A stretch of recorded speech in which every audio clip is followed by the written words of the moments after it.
तुमसे मिलने को दिल करता है, हाँ तुमसे मिलने को दिल करता है। नमस्कार नमस्कार नमस्कार, welcome to the world of knowledge एमार्स। टुडे वी कमिंग टू एमार्स बाय बाय। तो इसलिए कि हमें अपने अपने सपनों को क्या करना है, रियल में अचीव करना है। तो अंजलि मैम से बायो पढ़ना है, एमार्स के चैनल पे आना है। तो देखो, आज मैंने एक गाना गाया वीडियो स्टार्ट करने से पहले, तुमसे मिलने को दिल करता है। किससे मिलने को दिल करता है? सब बच्चों की ज़्यादातर ख्वाहिश होती है रिप्रोडक्शन पढ़ने की। तो चलिए, आज मैं वही इंटरेस्टिंग सा टॉपिक स्टार्ट करेंगे, रिप्रोडक्शन। रिप्रोडक्शन स्टार्ट करने से पहले मैं कुछ वर्ड्स लिखूंगी, आपको उन्हें थोड़ा सा देखना है कि उनमें क्या कॉमन है, क्या मीनिंग निकल के आ रहा है उनका। फिर हम अपने किस टॉपिक पे आएंगे, रिप्रोडक्शन पे। तो चलिए देखते हैं।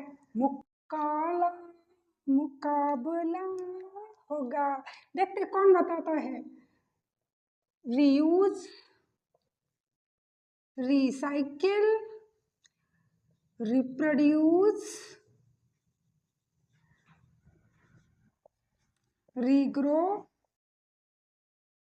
ठीक है, मैंने कुछ वर्ड्स लिखे हैं, जल्दी सोच के बताइए इसमें क्या कॉमन है। जल्दी जल्दी जल्दी जल्दी। तो इसमें कॉमन आपको दिखाई दे रहा होगा री और रीवर्ड। बात का नहीं देखना, पूरी स्पेलिंग मत देखो, बस ये देखो स्टार्टिंग में क्या कॉमन है। री कॉमन है, री कॉमन है, री कॉमन है, री कॉमन है। तो री का मतलब क्या होता है? ये री का क्या चक्कर है दीदी? तो देखो, री का मतलब होता है अगेन, फिर से, दोबारा, बैक। तो री का मतलब क्या होता है? अगेन, ठीक है, फिर से कर लो, फिर से, या पुनः, दोबारा। ठीक है, अब बात करते हैं, जिस भी शब्द के आगे, किसी भी स्पेलिंग के आगे अगर री लग रहा है, तो यानी कि वो जो चीज़ है वो बार बार क्या हो रही है, रिपीट हो रही है। यानी कि अगेन उस चीज़ को करा जा रहा है, उस काम को। यानी कि री यूज का मतलब होता है किसी चीज़ का एक बार यूज़ कर लिया, लेकिन उसके आगे आपने री और लगा दिया, यानी कि धो लिया, दोबारा यूज़ कर लिया। यानी कि जैसे आपके घर पे बर्तन, आप बर्तन में खाना खाते हो, प्लेट्स की बात नहीं कर रही, उन वाले की जो आपकी उसकी होती है थर्मोकोल वगैरह की, पत्तल वगैरह की, मैं बात कर रही हूँ स्टील की प्लेट्स जो आप किचन में से लेते हो, खाना खाते हो, मम्मी बर्तन साफ करती हैं, फिर आप दोबारा उन्हीं प्लेट को अगले दिन लेते हो, खाना खाते हो। यानी कि आप क्या कर रहे हो, बार बार उन्हें रीयूज कर रहे हो। दीदियाँ, कईयों की तो दीदियाँ इतनी अच्छी होती हैं, या घर में कुछ लोग ऐसे होते हैं जो चीज़ों को रीयूज इतनी अच्छी तरीके से करते हैं कि पता ही नहीं चलता। जैसे कि कोई मटेरियल पड़ा हो, शादी के कार्ड, जो वेडिंग कार्ड्स होते हैं, उनसे इतना अच्छा फ्लावर पॉट बना लेते हैं। यानी कि चीज़ों को वो क्या कर रहे हैं, एक यूज़ कर रहे हैं, रीयूज़ कर रहे हैं। एक बार यूज़ हो गया क्या देने में, इनविटेशन देने में, और दूसरी बार यूज़ हो गया घर की डेकोरेशन में। कितनी ब्यूटीफुल बात है ना। देखो, अब बात करते हैं रिसाइकिल की। साइकिल का मतलब होता है कोई चीज़ एक जगह से शुरू हुई, वापस से रिपीट होकर उसी पॉइंट पे आ गई। जैसे कि वाटर साइकिल, वाटर क्या होता है, अर्थ से वाटर वेपर बनता है, और वेपर बन के वो कहाँ चला जाता है, क्लाउड्स में, यानी कि स्काई में, बादलों में। फिर क्लाउड से वो रेन की फॉर्म में वापस से धरती पर गिरता है। यानी कि क्या हो रहा है, वाटर धरती से ही गया था, धरती में ही वापस आ गया। तो यानी कि ये भी क्या है, रिसाइकिल। अब बात करते हैं रिप्रोड्यूस। री यानी कि अगेन, और प्रोड्यूस मतलब किसी चीज़ का होना। यानी कि कोई चीज़ बार बार बन रही है, तो उसे क्या बोलेंगे, रिप्रोड्यूस। रिप्रोड्यूस, प्रोड्यूस मतलब बनना किसी चीज़ का या उत्पन्न होना, और री लग गया यानी कि कोई चीज़ बार बार उत्पन्न हो रही है, प्रोड्यूस हो रही है। अब बात करेंगे रीग्रो।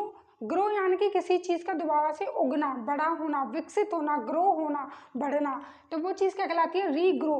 रीग्रो का कॉन्सेप्ट आप और अच्छे से समझोगे जब हम पढ़ेंगे रिप्रोडक्शन का एक टाइप, ए सेक्सुअल रिप्रोडक्शन, जिसका टाइप क्या होता है, रीजनरेशन। मैंने इसके ऊपर एक शॉर्ट भी बनाई है, आप उसे चेकआउट करना और देखना कि रीग्रो, रीजनरेशन नाम के एसेक्सुअल रिप्रोडक्शन में देखा जाता है, जिसमें जो लॉस पार्ट होता है, किसी बॉडी पार्ट का लॉस, जैसे कि छिपकली की पूंछ कट जाती है तो उसकी टेल वापस आ जाती है, यानी कि दोबारा से रीग्रोथ हो जाती है। तो वो किसकी वजह से होता है, रीजेनरेशन, दोबारा से जनरेट होना उसके बॉडी पार्ट का। तो रीग्रो और अच्छे से जानेंगे, अभी तो जान लो थोड़ा। तो अब बात करते हैं, सब मतलब समझ में आ गई ना। तो री आ रहा है प्रोडक्शन में भी, तो री मतलब क्या हो जाएगा, तो आप लिखोगे यहाँ पे अगेन, फिर से, बैक। और प्रोडक्शन प्रोडक्शन यानी कि किसी भी बायो में आप समझ लो 97% केसेस में किसी भी स्पेलिंग के पीछे TION लग रहा है यदि बायो में, तो आप क्या समझोगे कि ये एक प्रकार का क्या है, प्रोसेस जो बार बार फिक्स्ड टाइम के बाद बार बार रिपीट होगा।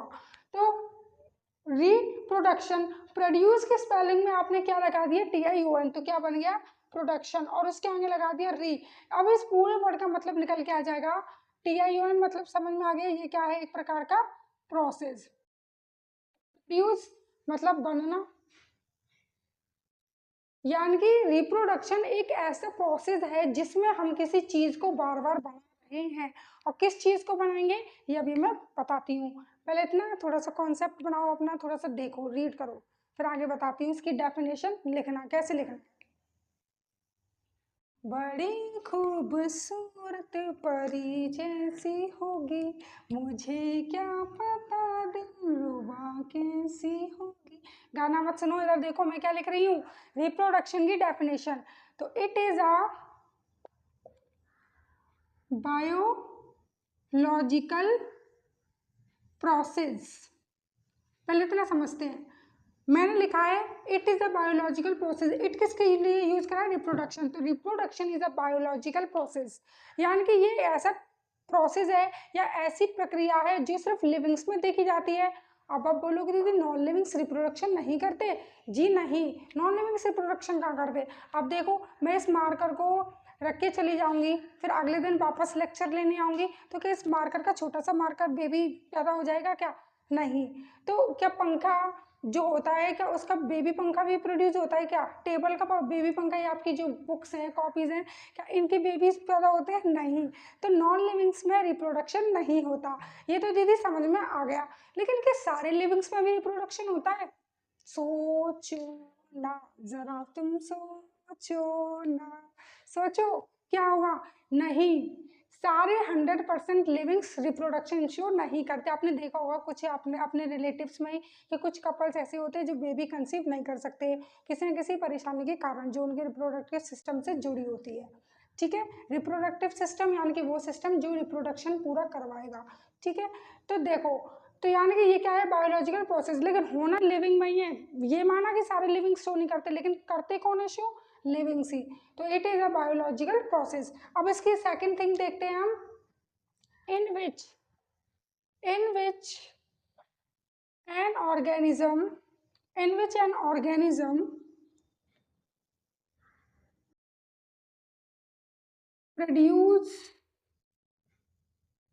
produce a baby or an new organism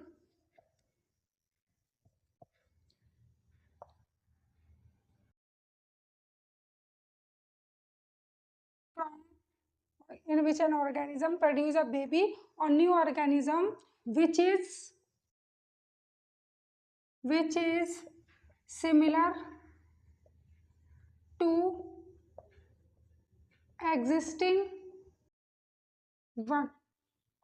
देखो अब मैंने ये तो बता दिया बायोलॉजिकल प्रोसेस है जो बायो में देखा जाएगा लिविंग्स में, जिसके अंदर जिसके अंदर एक ऑर्गेनिज्म कोई एक जीव प्रोड्यूस करेगा न्यू ऑर्गेनिज्म को, यानी कि एक जीव से एक नया जीव और बन रहा है, और जो नया जीव बन रहा है, जो न्यू ऑफस्प्रिंग जो बेबी बन रहा है वो कैसा होगा, सिमिलर होगा अपने एग्जिस्टिंग वन, यानी कि जो पहले से जो एग्जिस्ट कर रहा है ऑर्गेनिज्म उससे similar.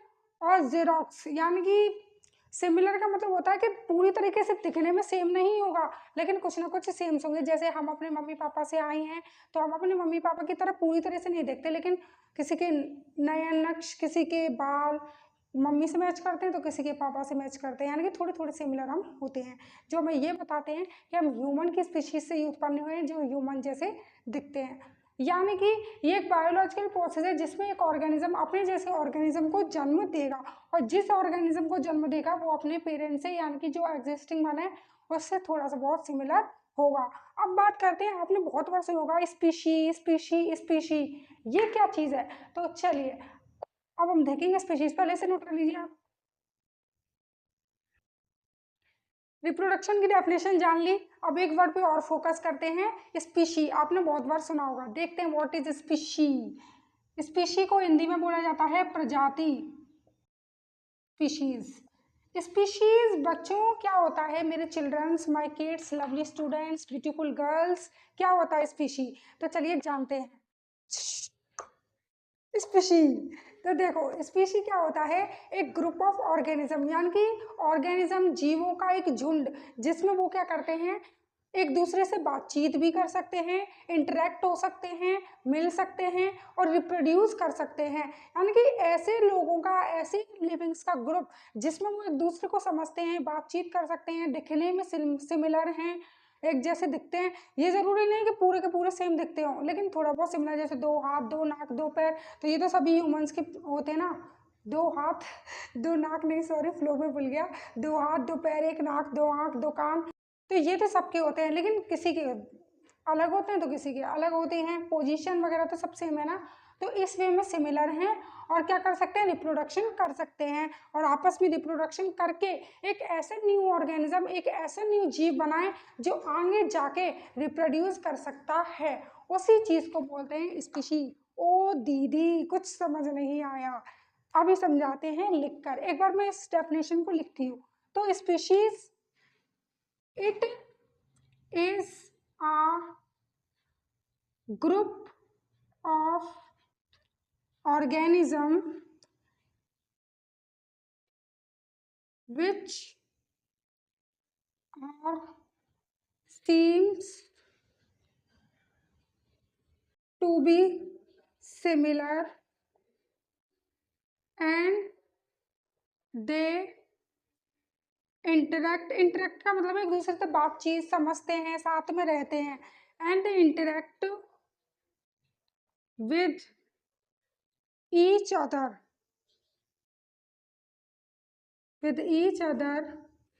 and can reproduce to give and to give a new organism which also capable to reproduce। थोड़ा सा हिंदी में बताती हूँ। जैसे कि देखो,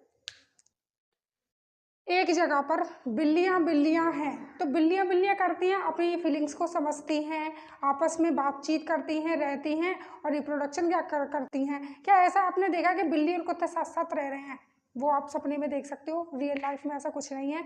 जो बिल्लियां हैं, बिल्लियां की प्रजाति अलग रहती है, वो आपस में इंटरेक्ट करती है, एक दूसरे के साथ रहती है, बातचीत करती है, और आपस में रिप्रोडक्शन करके एक न्यू छोटी सी बेबी बिल्ली को जन्म देती है। और आगे जाके वही बिल्ली जब बड़ी होती है, अपनी रिप्रोडक्टिव एज यानी कि उस एज पे आती है जब वो भी रिप्रोडक्शन कर सकती है, तो वो भी रिप्रोड्यूस करती है। तो स्पीशीज समझ में आ गया। अब ऐसे ही समझ लो ह्यूमंस का, किट्टी बिट्टी बट्टू किट्टू किट्टू मट्टू, सब मोटू गोलू बोलू, सब ये क्या है, ह्यूमंस। ये सब इकट्ठे हो गए, आपस में बातचीत कर सकते हैं, रिप्रोड्यूस कर सकते हैं, और एक ऐसे बच्चे को जन्म दे सकते हैं जो आगे जाके रिप्रोड्यूस कर सकता है। इसमें मेन चीज क्या है कि वो ऐसे बच्चे को जन्म दे जो आगे जाके रिप्रोड्यूस कर सकता है, तो वो क्या कहलाएगी, स्पीशीज। तो चलिए अब हम जानते हैं कि दीदी आप तब से पढ़ाई जा रही हो रिप्रोडक्शन, क्या इसका कोई यूज है, यानी कि मतलब इसकी कोई इंपॉर्टेंस है कि ये करना जरूरी है, वाई इट इज असेंशियल। तो चलिए जानते हैं, इतना नोट करो पहले। जिंदा रहने के लिए तेरी कसम, एक बार रिप्रोडक्शन करना है। कुछ भी बना लो बच्चों। देखो, अगर हमें इस धरती पे जिंदा रहना है, ह्यूमन की स्पीशीज को जिंदा बनाए रखना है, तो हमें रिप्रोडक्शन करना है। तो आपसे गाना चेंज, हमें जिंदा रहने के लिए एक मुलाकात की जगह, हाँ वैसे सही है, एक मुलाकात फिर रिप्रोडक्शन ही तो होगा। तो देखो अब पढ़ते हैं इम्पोर्टेंस। पहला इंपॉर्टेंस आता है टू मेंटेन स्पीशी। अब अपनी अपनी स्पीशी को सब जिंदा रखना चाहता है। ह्यूमन को बढ़ाने में लगा है, बिल्ली अपनी बढ़ाने में लगी है, कुत्ते अपनी बढ़ाने में लगे हैं, बंदर आपस में गुटरगू करके अपने बढ़ाने में लगे हैं, चिड़िया तो वो अपने बढ़ाने में लगी हैं। यानी कि ये सब क्या कर रहे हैं, ये सब रिप्रोडक्शन ही कर रहे हैं और अपनी स्पीशीज को क्या कर रहे हैं, मेंटेन कर रहे हैं। अगर वो रिप्रोडक्शन नहीं करेंगे तो अपने जैसे बच्चे पैदा नहीं करेंगे। जब बच्चे पैदा नहीं करेंगे तो पेरेंट्स तो कभी ना कभी तो मरेंगे, उनकी एज होगी, क्योंकि कोई भी इस दुनिया में इमॉर्टल नहीं है, अमर नहीं है, सबको मरना है। यानी कि अगर स्पीशी को मेंटेन रखना है तो वी डू रिप्रोडक्शन। समझ में आ गया। अब सेकंड थिंग की बात करते हैं। अब जैसे कि समझो आप, एक होता है to maintain food chain. Food chain का मतलब क्या होता है, एक ऐसी चेन जिसमें हम पढ़ते हैं series by series, step by step, कि कौन किसको खा रहा है, किसके ऊपर फीडिंग कर रहा है, कौन किसके ऊपर डिपेंड है अपने फूड सोर्स के लिए। जैसे कि फूड चेन में सबसे पहले आप पढ़ोगे ऐसे आगे वाले चैप्टरों में, तो फूड सोर्स में सबसे पहले आता है ट्री, क्योंकि ट्री खाना बनाता है। वो क्या करेगा, सन से एनर्जी लेगा, नीचे से रूट से वाटर मिनरल्स लेगा, और क्लोरोफिल के साथ मिलकर फोटोसिंथेसिस करके, जो लाइफ प्रोसेस में आपने पढ़ा होगा, फोटोसिंथेसिस करके ग्लूकोज यानी कि फूड बनाएगा। अब इस ट्री के ऊपर कार्निवोरस तो एक्ट नहीं कर सकता डायरेक्टली, यानी कि प्लांट फूड को एनिमल मैटर में चेंज करने के लिए कौन आते हैं, हार्बीवोर्स। ये हार्बीवोर्स क्या करेंगे, प्लांट के ऊपर फीड करेंगे और अपने अंदर प्लांट मैटर को किस में चेंज कर देंगे, एनिमल मैटर में। अब हार्बीवोर्स क्या होते हैं, जो प्लांट के ऊपर फीड करते हैं। हार्बीवोर्स को कौन खाते हैं, कार्निवोर्स। कार्निवोर्स क्या होते हैं, जो क्या खाते हैं, किसी का फ्लैश, ठीक है, यानी कि किसी ऑर्गेनिज्म को खाते हैं, यानी कि हार्बीवोर्स। हार्बीवोर का एग्जांपल आप डियर ले सकते हो, ठीक है। डियर ने खाई डियर ने ग्रास को खाया, और डियर को किसने खा दिया, टाइगर ने। अब टाइगर को भी कौन खा सकता है, टाइगर को और कौन खा सकता है, तो वो होते हैं ओमनीवोर्स। ओमनीवोर्स, ठीक है। ओमनीवोर्स में जैसे हमारा ह्यूमंस भी आ सकते हैं। ह्यूमंस तो क्या क्या नहीं खा लेते बच्चों, अपने को तक को नहीं छोड़ते, तो टाइगर क्या बात है। तो देखो, फूड चेन का मतलब होता है एक ऐसी चेन जिसमें हम फूड का ट्रांसफर दिखा रहे हैं अलग अलग ऑर्गेनिज्म में, कि कौन किसके ऊपर फूड के लिए डिपेंड है। तो ट्री को खाया डियर ने, डियर को खाया टाइगर ने, और टाइगर को खाया ह्यूमंस ने। यानी कि अगर यहाँ से मैं टाइगर गायब कर दूं, और तुम छोड़ो टाइगर, क्या मैं डियर को गायब कर दूं, तो क्या कभी टाइगर ट्री को खा सकता है, नहीं। तो टाइगर ट्री को तो नहीं खा सकता, बिकॉज इट इज कार्निवोर्स। तो उसे क्या चाहिए, डियर या कोई ऐसा जो हार्बिवोर्स है। और मैंने डियरों की कर दी कमी, डियर है ही नहीं जंगल में, तो क्या होगा, कहीं ना कहीं जाके इनके फूड पे क्या पड़ेगा, इफेक्ट पड़ेगा टाइगर पर। और टाइगर की भी जो स्पीशी होंगी वो धीरे धीरे न्यूट्रिशन पूरा ना मिलने के कारण क्या होंगी, कम होंगी, जिसकी वजह से क्या होगा, पूरा सिस्टम बिगड़ जाएगा ना, कोई सिस्टम पे सिस्टम, ठीक है। तो पूरा का पूरा सिस्टम बिगड़ जाएगा। तो ये फूड चेन का सिस्टम बनाए रखने के लिए भी हमें रिप्रोडक्शन करना जरूरी है, ताकि किसी भी स्टेप पे कोई भी ऑर्गेनिज्म गायब ना हो। ओमनिवोर्स का मतलब तो जानते हो ना, जो ट्री को भी खा सकते हैं और टाइगर को भी। ओके, और देखते हैं इसके अभी इंपॉर्टेंस, इसमें नोट करो। मेरे रंग में रंगने वाली परी हो या हो परियों की रानी। चलो थर्ड पॉइंट देखते हैं अब हम। To maintain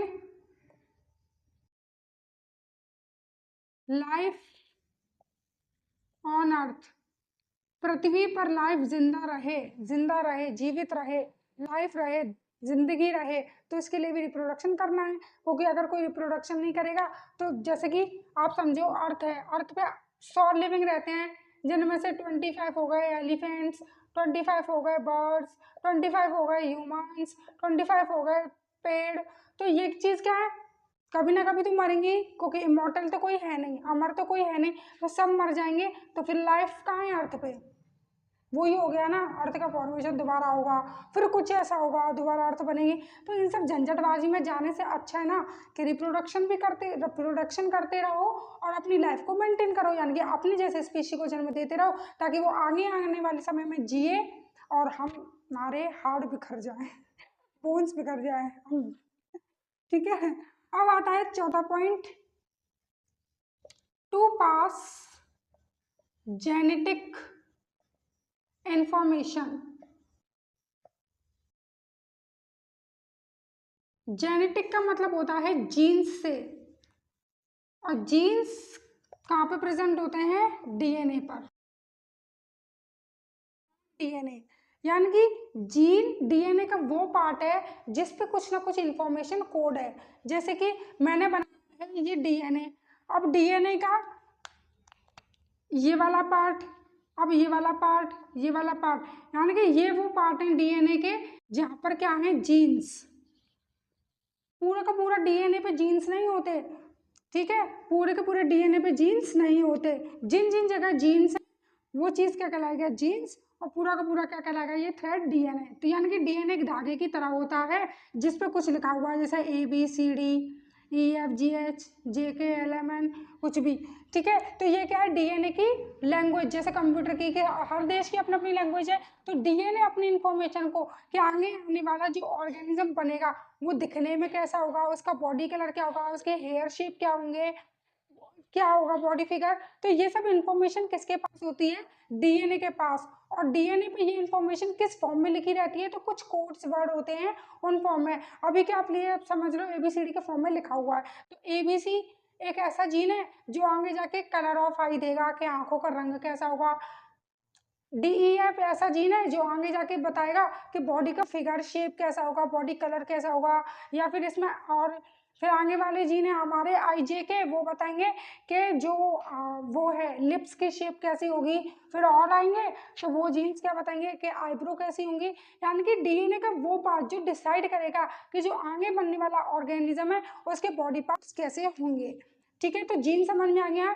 jeans are the position on the DNA which gives the information about the organism which is formed। यानी कि जो न्यू ऑर्गेनिज्म फॉर्म होने वाला है उसके बारे में जो इंफॉर्मेशन कैरी करते हैं वो कौन करते हैं? डीएनए का पार्ट, जो कि क्या कहलाता है? जीन्स। समझ में आ गया।